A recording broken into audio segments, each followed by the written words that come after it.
Halo, gue Kevin Anggara, selamat datang di channel kedua gue. Jadi di video kali ini gue akan membahas tentang seputar keyboard, seputar mengetik. Jadi video ini adalah, kalau udah baca judul juga, tentang gimana caranya lu bisa mengetik dengan cepat. Nah, kalau gue sendiri, gue ngetik bisa dibilang lumayan cepat. Average gue sekitar 130-an WPM untuk kalau ngetik bahasa Indonesia ya. Tapi kalau untuk Inggris gue nggak terlalu cepet, cuman ya masih di atas 100 lah. Untuk bisa ngetik dengan cepet sebenarnya itu harus dibiasakan mengetik. Gue itu udah ngetik di keyboard gitu itu udah dari SD, kalau nggak salah dari SD, SMP tuh gue bikin blog gitu juga kan cepet tuh gue ngetiknya, sering ngetik. Terus habis itu ada pelajaran TIK juga, nama pelajarannya TIK, teknologi informasi apa gitu, yang lu ke lab komputer gitu. Nah, tau lah ya, pas awal-awal coba typing test itu masih di 80, terus habis itu 90, 100, terus ya kayak udah masuk muscle memory gue, jadi gue tiap ngetik tuh emang ya dari sana udah cepet gitu. Nah, sekarang gue akan membagikan tips yang gue pakai untuk gimana caranya lu bisa mengetik dengan cepat. Jadi tips yang paling pertama adalah lu menghafal semua layout, seenggaknya alfanya aja di bagian-bagian huruf yang lu ketik ini. Kayak misalkan sebelah Q itu W, habis itu E, R, T, Y, U, I, O, P, terus misalkan di bawahnya ini ada A, S, D, F, G, H, J, K, L, terus di bawahnya ada Z, X, Y, V, B, N, M, kayak gitu. Itu lu udah harus hafal dulu, biar lu ngetiknya nggak perlu lihat keyboard lagi kayak gini gitu, itu nggak perlu lagi. Nah, jadi layout keyboard itu udah banyak, nggak cuman QWERTY kayak gini, ada yang AZERTY, terus ada Dvorak, dan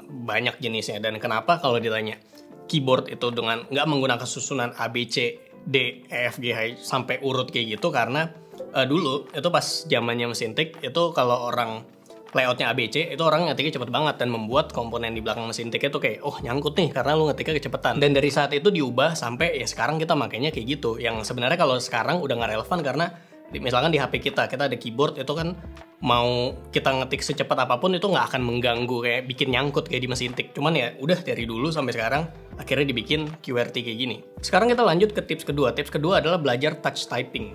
Apa itu touch typing? Jadi touch typing adalah sebuah metode lu mengetik tanpa ngeliat ke keyboard. Dimana sentuhan jari lu ke keyboard, touch, itu akan membuat lu tahu key apa yang ada di bawah jari lu. Biasanya di keyboard itu keycapsnya di F dan J itu ada tonjolan. Tonjolan itu untuk membuat lu tahu di mana posisi lu meletakkan jari telunjuk. Biasa kayak gini nih, jari telunjuk biasa di sini.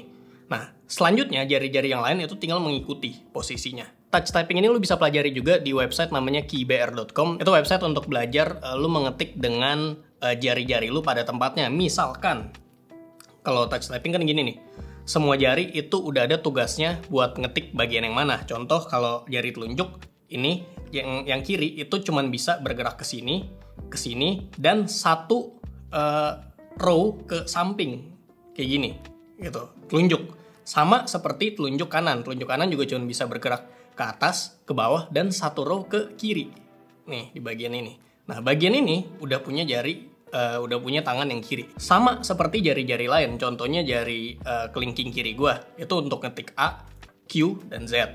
Contohnya juga jari manis kiri gue itu buat ngetik W, S, sama X. Nah, banyak kesalahan yang dilakukan sama orang-orang itu adalah mengetik. Nah, ini nih, huruf B ini adalah huruf yang paling sering misklik sama orang. Jadi harusnya kalau sesuai dengan pedoman lu mengetik 10 jari, B itu menggunakan telunjuk kiri. Tapi banyak orang menggunakan telunjuk kanan. Nah, gue bisa dua-duanya. Setelah membahas tentang touch typing, gue bakal ngasih tahu kalau mengetik 10 jari itu nggak relevan dan nggak akan bisa. Gue akan jelasin kenapa. Kita, setiap orang, itu punya style mengetik yang berbeda. Ya, kalau misalkan lu mengetiknya masih di bawah 5 jari, gitu, belum 5 jari ke atas, lu bisa lah mempelajari touch typing dulu. Ketika lu sudah menggunakan lebih dari 6 jari, nah, itu sebenarnya udah lu bisa masuk ke style mengetik lu sendiri. Gue bilang nggak relevan, kenapa? Karena nggak mungkin ada orang di dunia yang bisa ngetik 10 jari, semuanya kepake. Nggak akan bisa. Kenapa? Karena begini. Kan tadi gue udah bilang touch typing tuh jari-jari lu udah di pada tempatnya. Contohnya kayak gini nih. Nah, udah pada tempatnya. Nah, ini semua nih jari-jari gue yang ini itu kan udah dipakai buat mengetik huruf-huruf yang ini. Sisanya adalah sisa jari lu adalah tinggal jempol. Nah, lu pasti untuk mengetik spasi pasti menggunakan satu jempol doang. Nggak mungkin lu spasinya kiri kanan karena biasanya di otak lu bakal kayak kaget dan kayak macet, lu pasti akan berhenti tiba-tiba. Nah, menurut gue setiap orang pasti punya satu bagian tangan, entah kiri entah kanan, untuk mengetik spasi itu. Contohnya kalau gue bisanya menggunakan jempol kiri. Jadi gue pasti kalau ngetik spasi itu dengan jempol kiri. Nggak mungkin gue dengan jempol kanan karena gue nggak terbiasa. Nah, jadi secara otomatis gue nggak akan menggunakan jempol kanan gue karena untuk spasi gue udah punya jempol kiri. Nah, itu akan membuat gue mengetik nggak 10 jari, tapi 9 jari gitu. Lu lihat semua orang yang bilang ngetik 10 jari, mereka cuma pasti akan ngetik dengan 9 jari. Nggak mungkin ada yang ngetik 10 jari, kiri kanan. Gue bisa ngetik dengan 10 jari. Gue paksain gue bisa. Misalkan gue ngetik, habis itu per kata gue pelan-pelan kayak yang habis ini spasinya gue jempol kiri, habis kata berikutnya spasinya gue tangan kanan. Tapi buat apa kan? Kita pasti cuma menggunakan satu jempol, entah kiri entah kanan, dan itu bebas. Dan kenapa gue bilang ngetik 10 jari itu nggak relevan, karena pada kenyataannya nggak ada yang benar-benar ngetik 10 jari, maksimal 9 jari. Pun kalau ada yang 10 jari ya bisa dipaksain gitu. Cuman kayak gue bilang tadi, lu pasti akan kayak macet, stuck gitu tiba-tiba di otak lu kayak, oh shit nih gue harus pakai tangan jempol kiri atau jempol kanan kayak gitu. Oke, kalau untuk style mengetik gue bisa menggunakan 9 jari yang maksimal kayak gue bilang tadi, karena jempol kanan gue nggak akan kepake. Gue bisa mengetik dengan 9 jari, bisa banget. Dan gue juga bisa mengetik 8 jari tanpa menggunakan kelingking yang kiri. Jadi kadang kalau lu lihat typing test gue, kadang ada tuh yang kelingking gue emang di A, di bagian A sini. Ya udah gue ngetik kayak biasa aja gitu. Dan ada yang kalau gue ngetiknya lebih cepet, itu ke style gue biasanya gue ngetik 8 jari. Itu gue nggak pakai kelingking kiri gue. Jadi jari manis gue itu geser. Nah, gue juga bisa ngetik 8 jari. Jadi untuk belajar touch typing sebenarnya ya itu buat lu yang masih menggunakan, kalau ngetik masih di bawah 5 jari atau 5 jari. Kalau udah 6 jari ke atas sebenarnya udah lebih ke ya udah lu pakai gaya mengetik senyaman lu aja. Nggak harus kayak misalkan contoh gue. Kalau yang bener itu kalau ngetik U itu dengan dengan telunjuk kanan. Tapi gue nggak bisa. Gue biasanya menggunakan jari tengah kanan gue karena lebih panjang gitu, lebih bisa kemana-mana, dan itu nggak ada masalah gitu menurut gue. Nggak ada misalkan lu kayak lomba mengetik lu jari ini harus di sini, nggak ada gitu, nggak ada peraturannya, nggak ada wasitnya, nggak ada polisinya yang bilang oh ini lu ngetiknya salah. Nggak ada. Yang penting lu ngetik senyaman lu aja. Oke, itu tips yang kedua tentang touch typing. Sekarang kita masuk ke tips yang ketiga. Tips yang ketiga untuk mengetik adalah jangan terlalu banyak menggerakkan tangan lu, tapi lu gerakan jari lu aja. Jadi misalkan kayak gini nih, gue ngetik, kalau gue ngetik cepet itu biasa gue nggak yang gue gerak-gerak gitu, lebay gitu, nggak. Tapi emang cuman jari gue aja yang gerak gitu. Kayak misalkan gue pengen ngetik apa gitu, gue udah bener-bener jari aja yang bergerak. Jangan sampai tangan lu bergerak, karena kalau tangan lu bergerak itu terlalu banyak terlalu banyak part di tangan lu tuh yang bergerak. Itu akan membuat lu ntar pas balik, oh lupa lagi gitu, ini tangan gue harusnya kemana nih. Kan ada yang namanya wrist rest, itu buat bagian sini lo biar lu nggak kena carpal tunnel syndrome. Jadi sebenarnya kalau mengetik itu kita harus melayang di bagian sininya nih. Itu nggak boleh nyentuh meja gitu atau nyentuh deskmat lu, nggak bisa, karena itu akan membuat kalau semakin lama itu akan membuat lu cedera dan itu nggak baik.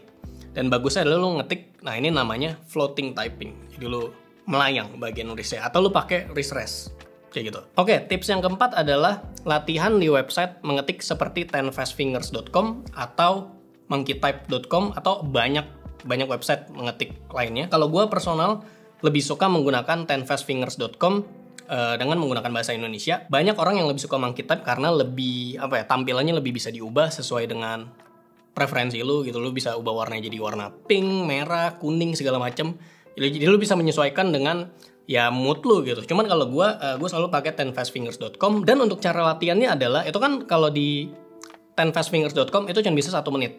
Nah, sedangkan kalau di monkeytype itu lu bisa 15 detik, 30 detik, 45 detik, 60 detik, bahkan per hurufnya. Misalkan lu mau 2000 huruf baru berhenti, itu bisa di set. Nah, itu ya keunggulannya monkeytype. Nah, untuk latihan gue selalu biasa menggunakan 10fastfingers.com, dan di sana maksimal latihan per sesi itu 5 kali lu nyelesain. Jadi jangan latihan lebih banyak dari itu, karena jari lu atau tangan lu itu udah akan capek dan hasilnya nggak akan maksimal. Jadi per sesi maksud gue tuh kayak pertama kali lu nyalain PC, ya lu buka dulu nih 10fastfingers.com, ya lu ngetik lah 5 kali, selesain gitu. 5 kali berarti totalnya 5 menit. Jangan lebih dari itu karena habis itu udah capek. Selesai lu latihan, lu ngetik, ya lu kerja balas-balas email atau ngapain, dengerin lagu 1 jam atau 2 jam.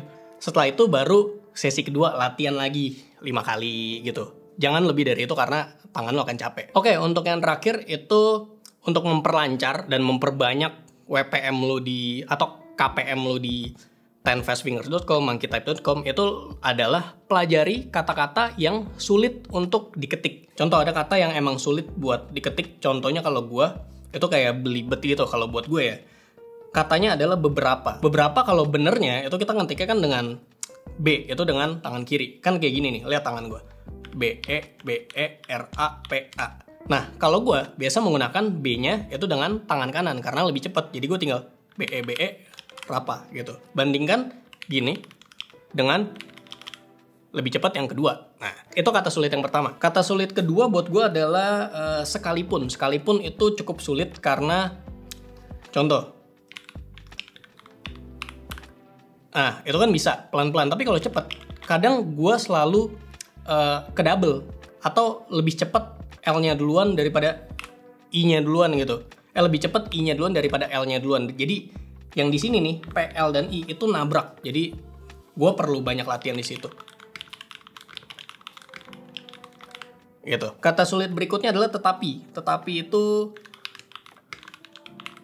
jadi gue cukup bermasalah dengan kata-kata yang ada P, I, O, dan L di sini. Yang satu katanya itu mengandung banyak hal itu. Nah, kadang tuh gue kecepatan ngetik P-nya. Oh, ada lagi satu kata yang cukup susah buat gue, itu katanya khusus itu cukup susah karena gue harus bolak-balik habis. Jadi K terus habis itu harus H dulu, itu kata-kata yang cukup sulit. Jadi lu cari kata-kata yang emang sulit buat lu ketik, lalu ya lu ketik itu misalkan di Google Docs gitu. Lu misalkan lu kesulitan dengan kata khusus, gimana cara lu bisa ngetik kata khusus dengan cepat? Ya udah, di halaman Google Docs itu lu cuma tulis kata khusus, latihan.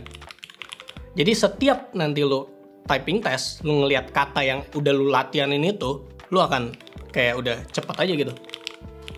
Ya, itu dia sedikit tips dari gue tentang gimana caranya lu bisa mengetik dengan cepet. Oke, jadi setelah menonton video ini, ya lu latihan aja, banyak-banyak latihan aja di rumah lu gitu. Dan sebenarnya kalau gue ngetik cepet, itu emang karena gue udah terbiasa gitu dari dulu. Ngetiknya ya cepet aja gitu, karena gue mikir apa, kayak langsung ngetik itu, ya gue ngomongnya cepet, ngetiknya cepet, udah terbiasa gitu. Jadi kalau lu nggak butuh ngetik cepet kayak buat misalkan ada deadline atau apa, ya nggak usah try hard amat sih, karena kalau ngetik lama-kelamaan tuh pasti akan capek juga ya. Makanya lu butuh namanya mechanical keyboard. Ya lu bisa custom untuk memperenak experience lu dalam mengetik.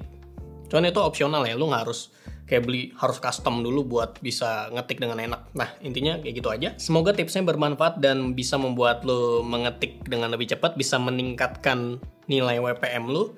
Yang sebenarnya balik lagi, lu ngetik cepet buat apa gitu ya. Tapi itu dia, gue share hal yang gue tahu tentang ngetik dengan cepet. Nah, sekarang gue bakal tes ngetik kayaknya sekali, tapi kayaknya nggak di sini nih, karena ini kan nggak kecolok ke PC. Gue pakai laptop gue kali ya. Kayak gue akan ngetik dengan laptop MacBook 14 Pro. MacBook Pro 14, kalian pamer nih. Nah, ntar kan kelihatan nih dari atas WPM-nya berapa. Kita tes ngetik dengan, gue nggak biasa ngetik dengan MacBook gue biasa kalau ngetik kan di sini.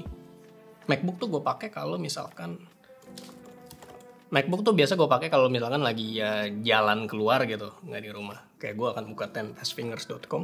Nah, gue biasa ngetik itu dengan bahasa Indonesia. Gimana gue ngetik enaknya kayak gini. Nah, ntar lu kan ini akan kecil banget, jadi gue bakal ngasih lihat ininya aja sih, nggak usah login segala. Gue cuma bakal nunjukin gue ngetik di sini, terus habis itu ntar kan kelihatan tuh WPM-nya berapa. Deh, gitu aja. Oh shit, ulang.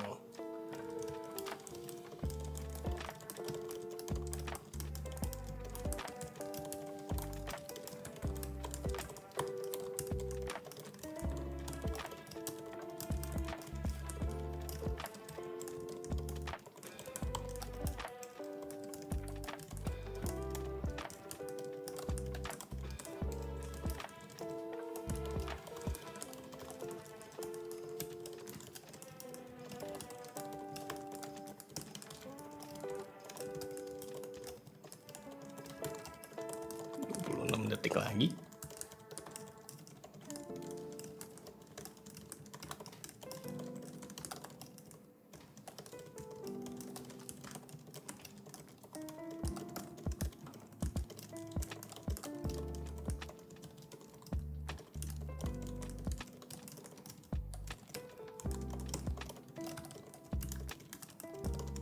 149, what the fuck man. Ini hampir personal best gue.